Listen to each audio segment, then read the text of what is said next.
राज बेटा, तुम ठीक तो हो ना? सांस लेने में कोई दिक्कत तो नहीं हो रही है ना?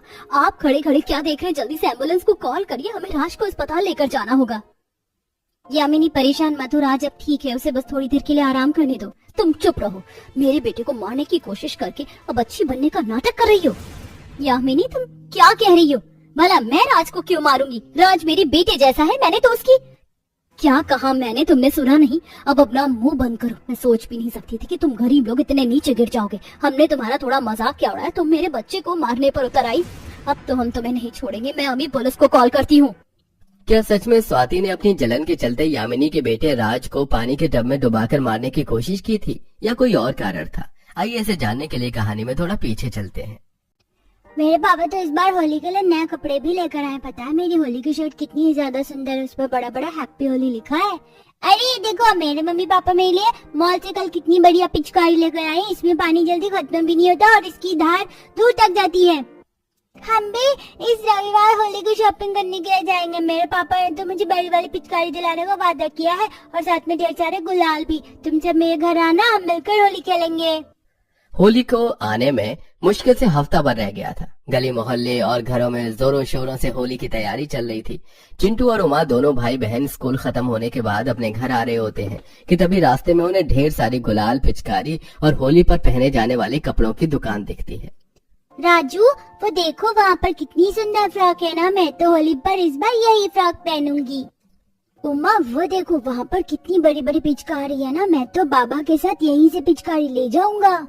दोनों बच्चे जल्दी जल्दी घर आते हैं और अपनी माँ स्वाति को पिचकारी और कपड़े दिलाने की जिद करने लगते हैं। बच्चों, मैंने तुमसे कहा था ना कि इस रविवार हम लोग होली की शॉपिंग के लिए जाएंगे। अभी रविवार में पूरे 2 दिन हैं। चलो जल्दी से मुंह धो लो और खाना खा लो।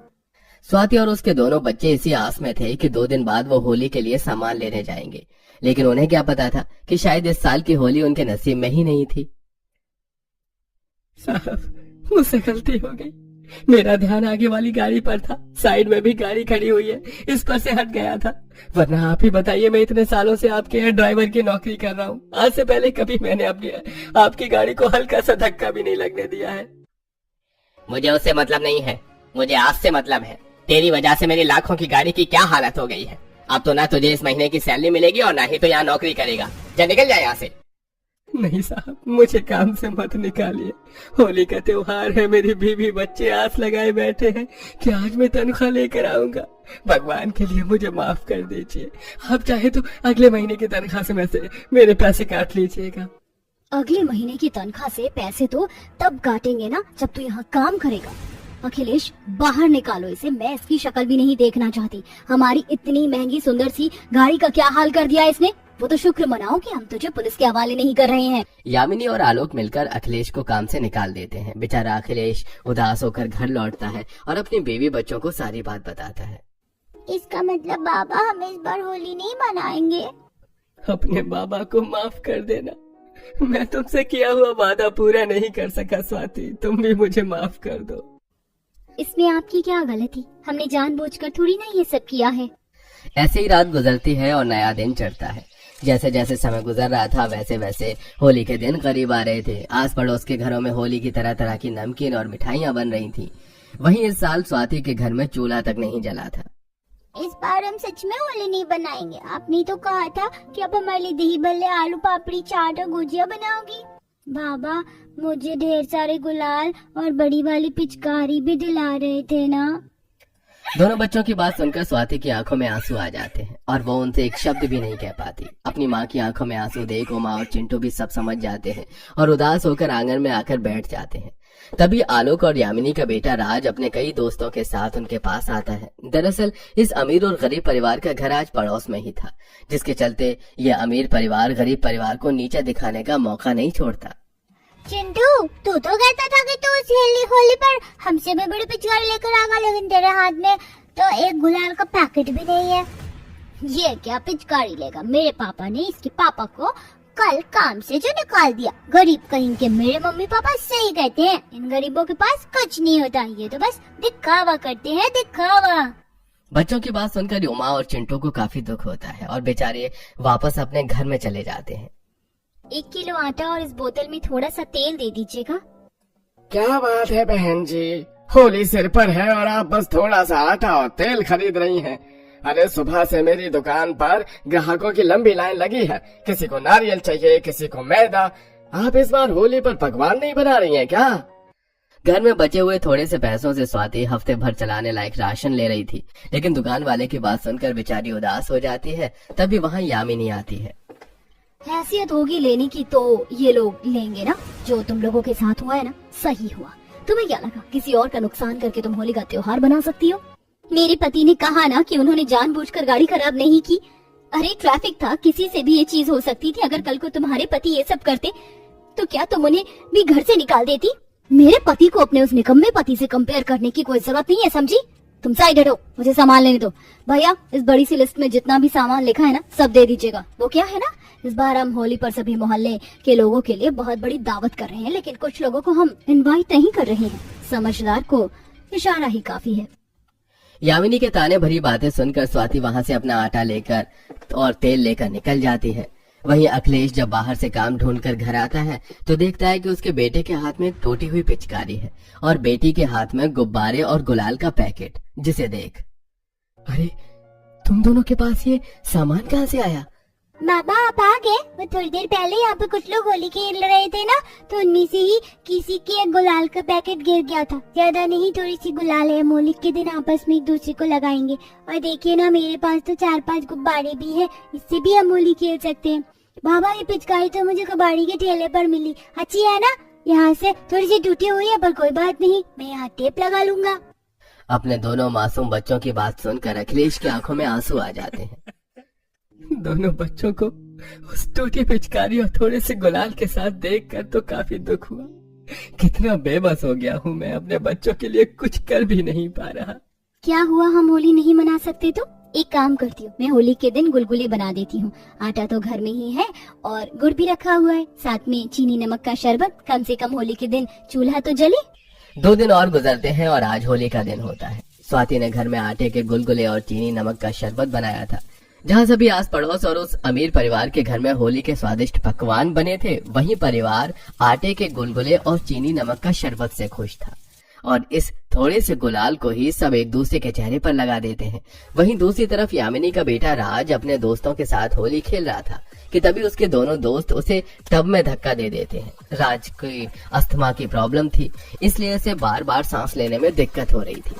प्लीज मुझे बाहर निकालो, मुझसे सांस नहीं ली जा रही है। अच्छा, जब तूने हमें धक्का दिया था तो कुछ नहीं, अब तुझसे सांस नहीं ली जा रही है। हमें पता है तू नाटक कर रहा है। राज के दोनों दोस्त उसे पानी से बाहर आने ही नहीं दे रहे थे। वहीं दूसरी तरफ से स्वाति जैसे ही आंगन में बर्तन धोने के लिए आती है तो वो सब देख लेती है और भागती हुई राज के पास जाती है, उसे टब से बाहर निकालती है कि तभी वहाँ यामिनी आ जाती है और वो इस गलत फहमी का शिकार होती है कि स्वाति ने उसके बच्चों को पानी में डुबोकर मार रही थी। यामिनी यकीन करो, मैंने सच में राज को कोई नुकसान नहीं पहुंचाया, मैं तो बल्कि उसे बचा रही थी। बहुत सुन ली हमने तुम्हारी बकवास, अब और नहीं। अब तो पुलिस ही तुम्हें बताएगी। मैं अभी कर रही हूँ पुलिस को कॉल। मम्मी रुक जाओ, आंटी सही कह रही है। उन्होंने मुझे पानी में नहीं डुबाया, बल्कि रोहित और मोहित मुझे पानी में डुबा रहे थे। उन्होंने तो मुझे बाहर निकाला है। अगर आज आंटी नहीं होती तो मुझे कुछ भी हो सकता था। अपने बेटे के मुंह से सारी सच्चाई सुनकर यामिनी और आलोक को अपनी गलती का एहसास होता है। स्वाति हमें माफ कर देना, गलतफहमी के चक्कर में मैंने तुम्हें ना जाने क्या भला बुरा कह दिया। हमारे इतने बुरे बर्ताव के बाद भी तुमने मेरे बच्चे की मदद की, उसके लिए तुम्हारा बहुत बहुत शुक्रिया। ऐसे हाथ मत जोड़ो, आज तो होली का त्योहार है। आज सब हाथ जोड़ते नहीं बल्कि गले मिलते हैं, और आज तो मेरे बेटे जैसा ही है तो भला मैं उसे कैसे कुछ होने देती। इस बात पर सब मुंह मीठा करते हैं और होली मनाते हैं। वो सभी एक दूसरे को अब गुजिया खिलाते हैं और रंग लगाकर होली की शुरुआत करते हैं। वहीं यामिनी दोनों बच्चों को होली पर पहनने के लिए नए कपड़े और पिचकारी गुलाल देती है और अब सब मिलकर खुशी से होली मनाते हैं। और इसी के साथ अब आलोक अखिलेश को दुगनी तनख्वाह पर वापस नौकरी पर रख लेता है, जिससे अब उस गरीब परिवार के हालात भी ठीक होने लगते हैं। सभी मोहल्ले के परिवारों ने अपना घर बनाने को एक एक पेड़ चुन लिया, जिनको चुनने के बाद उन्होंने फावड़े लेकर खोदना शुरू किया। हाँ, इस तने को ऐसे ही खोदो और इसमें अपने निकलने लायक जगह बनाकर नीचे जड़ को घर की तरह तराश देना। एक तरफ एक बहू मोहल्ले वालों से पेड़ खुदवा रही थी तो वहीं दूसरी तरफ, सुनिए पूनम जी, हम ये लकड़ी तो ले आए, अब इससे जरा फर्नीचर बनाना बता दीजिए। अपना हथौड़ा उठाइए और ऐसे ऐसे। 10 बहुएं ऐसे ही अलग अलग कामों में लगी हुई थी। कोई पेड़ खोदना बताती तो कोई सामान बनाना और कोई सभी को खेती करना सिखा रही थी। ऐसे ही काफी देर तक चला, लेकिन पूरा मोहल्ला ही ऐसे पेड़ों को खोदने में क्यों लगा हुआ था। चलिए थोड़ा सा पीछे चलकर चलते हैं। ये लीजिए मालकिन, कितनी सर्दी है। ओहो, सच में बहुत ही ज्यादा सर्दी है इस बार। तो ऐसा लगता है जैसे कि गांव में बर्फबारी होगी। मालकिन ने ऐसा बोला ही था कि तभी उसी के घर में काम करने वाली एक और नौकरानी वहां पर आई, जो कि दूसरी नौकरानी की ही देवरानी थी। रश्मिका भाभी, वो त्रिशा बोल रही थी कि आज शाम को क्या बनाए, यहाँ से जाते हुए लेकर चलेंगे।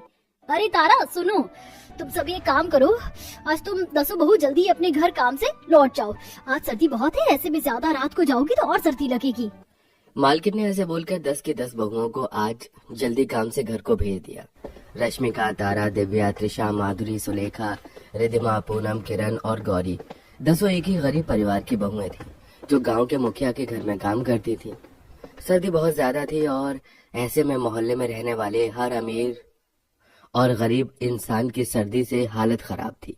10 बहुएं भी मोहल्ले से घर को ही जा रही थी कि तभी उन्होंने देखा कि आसमान से बर्फबारी होने लगी।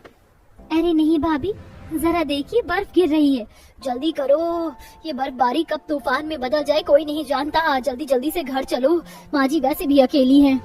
रश्मिका की बात सुनकर सभी बहुओं ने तेज तेज कदम बढ़ाए और चलते चलते वो एक जंगल में पहुंच गईं, जहां पर उन्होंने एक जल्दी से एक पेड़ का दरवाजा खोला और वो उसके तने से होती हुई उसकी जड़ में आ गई, जहां पर उनकी सास उनका इंतजार कर रही थी। आ गई बहू, मैं कब से तुम्हारी राह देख रही थी। जानती हो बाहर बर्फबारी शुरू हो गई है। ये लो, मैंने चाय बना ली थी, गर्मा गर्म चाय पी लो। माँ जी जानती है हमारा घर तो बहुत गर्म है, वरना पूरा मोहल्ला गांव का ऐसा लग रहा है जैसे हम जर्मनी की सर्दी झेल रहे हो। सही कहा बहू, बहुत सर्दी है। भगवान बचाए सभी को इस कड़कड़ाती सर्दी से। हम लोग तो इस पेड़ की जड़ में आराम से रह लेते हैं, लेकिन जरा मोहल्ले वालों के बारे में सोचो, बेचारे कैसे कैसे गुजारा करते हैं सर्दी में। सही कहा माँ, बर्फ गिर रही है बहुओं। अब मैं तुम्हारी एक नहीं सुनूंगी। अब तुम लोग बस काम पर नहीं जाओगी। जब तक ये सर्दी कम नहीं हो जाती तब तक मैं तुम्हें काम पर नहीं जाने दूंगी। गंगा ने अपनी बहुओं से सख्ती से मना कर दिया। बहुओं ने भी उसकी बात पर गर्दन हिला दी और फिर अगली सुबह 10 में से एक भी बहू काम पर नहीं गई। सुबह को जब बहुएं अपने पेड़ घर में से बाहर आई तो उन्होंने देखा कि सभी तरफ बर्फ ही बर्फ थी। भाभी, ये तो रात ही रात में बहुत बर्फ पड़ी है, कितनी ज्यादा सर्दी हो रही है। सही कहा, चलो सभी घर के अंदर चलो, आज काम पर जाना सही नहीं रहेगा। रश्मिका सभी बहुओं को अपने पेड़ घर के अंदर ही ले गई, जहां पर सभी बहुएं अपनी सास और पतियों के साथ चाय पीने लगी। एक तरफ बहुओं को पेड़ घर में बर्फबारी में ज्यादा सर्दी नहीं लग रही थी, तो वहीं दूसरी तरफ मोहल्ले का हाल कुछ ऐसा था। ओह जी, बड़ी सर्दी है। ये बर्फबारी होने से तो मुझे ऐसा लगता है कि तापमान बहुत ज्यादा गिर गया है। सही कहा तुमने। अरे मेरी भी कुल्फी जम गई है। सुनो जी, मुखिया जी से जरा बात कराओ, सर्दी इतनी ज्यादा हो गई है, हो सकता है वो कुछ गर्म कपड़ों वगैरह से हमारी मदद कर दे। अजी हाँ जरूर, मुखिया जी ना करें किसी की फूटी कौड़ी से भी मदद। हाँ हाँ, आइंदा ऐसी बात मुंह से भी मत निकालना। ठीक है, इतना भड़कते क्यों हो? गांव में सभी तरह ऐसे ही बातें चल रही थी। मुखिया जी के घर के आसपास रहने वाले मोहल्ले के लोग ज्यादा गरीब थे, इसीलिए बर्फबारी उन्हें कुछ ज्यादा ही भारी पड़ रही थी। कोई सड़कों पर तो कोई घर में, सभी जगह लोगों की कपकपी बंधी हुई थी।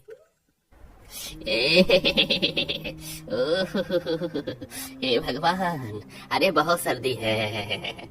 एक तरफ सभी का ऐसा हाल था तो वहीं दूसरी तरफ मुखिया के घर में। अरे सुनो सीजल, आज वो 10 बहुएं नहीं आई काम पर। नहीं मालकिन, वो बर्फबारी हुई है ना, तो आज हो सकता है इसी वजह से ना आई हो।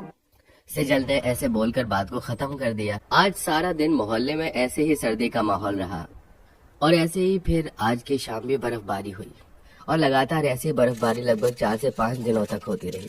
सर्दी से सभी का बुरा हाल था।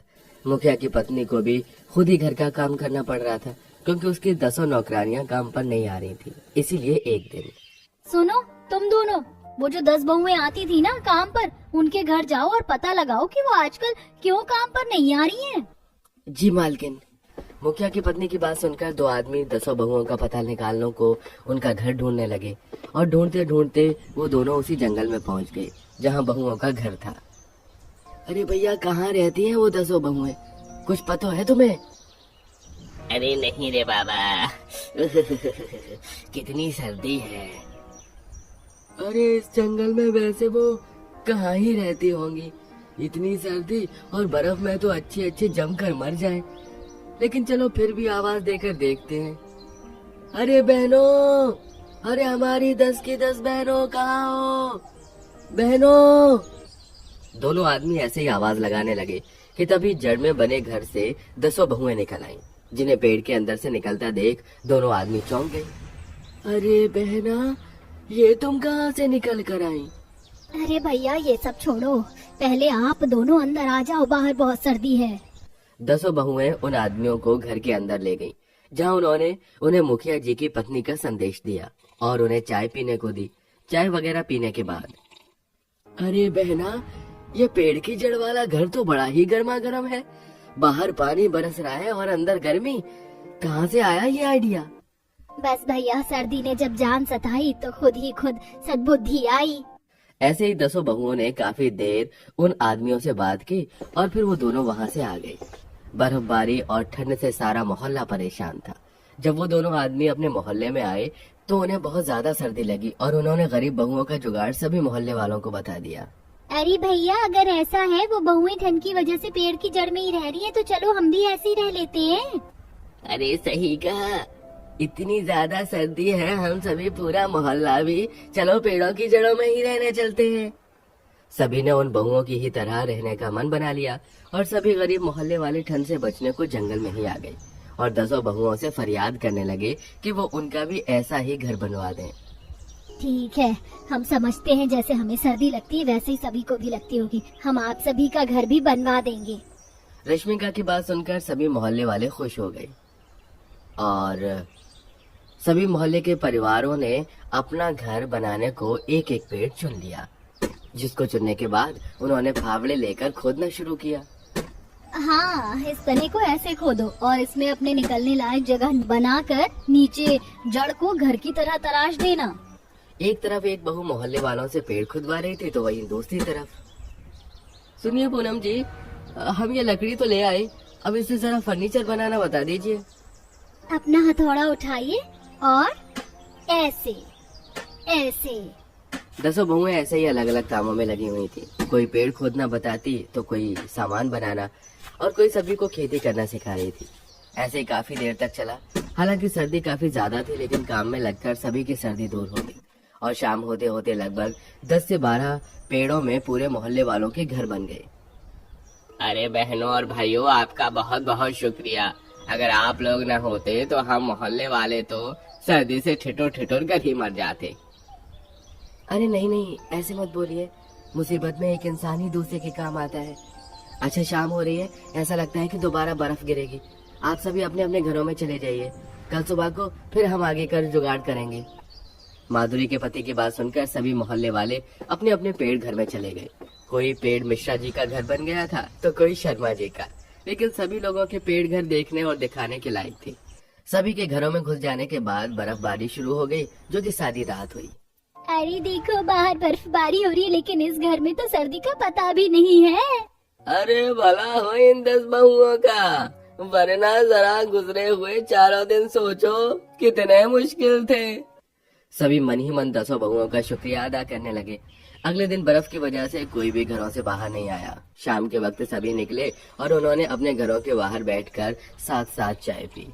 जब तक गर्मी का मौसम नहीं आया तब तक सारा मोहल्ला पेड़ की जड़ों में ही रहा और किसी को भी ज्यादा सर्दी नहीं झेलनी पड़ी।